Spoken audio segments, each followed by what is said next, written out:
your wife before you brought her abroad? What did you do before? You know, it took me a long time to understand why I was having challenges in relationships.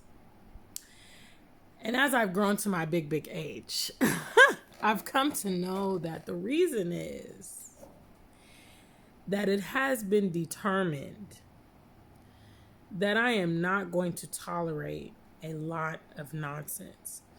Either the men have come to that conclusion, I've told them, they've tried it, and I've checked them or left them for them to know. What I have come to the conclusion is that a lot of men want women that are going to do whatever. And they use the guises of being submissive or a good woman to describe these women that are tolerating a lot of things. Another reason they don't like women from the West is because women from the West often are able to be independent and provide for themselves.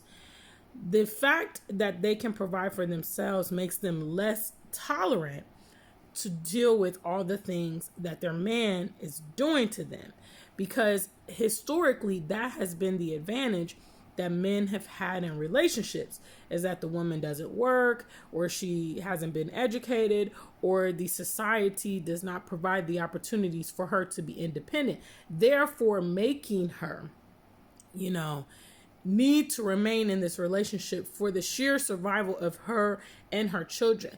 When people ask the question of why aren't modern relationships working out the way that, our grandparents or so on and so forth, it's because women have options. Women have options. Women have expectations beyond he's a provider, beyond he wants to marry me, beyond we have children together.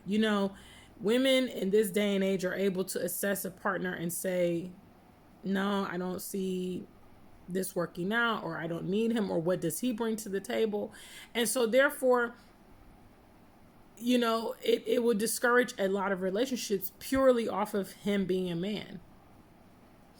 And in retrospect, I'm so grateful. I'm so grateful that the users and the abusers and the liars and the cheats that I have probably encountered, that I may have been interested in, that have estranged themselves from me, decided that I was not that caliber of woman. They knew that it was going to be problematic to try these things with me. And I would encourage other women to not be the doormat of men simply for the premise of having a man. We all want companions. We all want love. We all want affection. But you deserve to be treated in a humane way. And furthermore, if you have children, the way that this man is treating you in the presence of your children shapes their adult life and perhaps the future of their relationships. So you don't want to be responsible for giving them a poor example.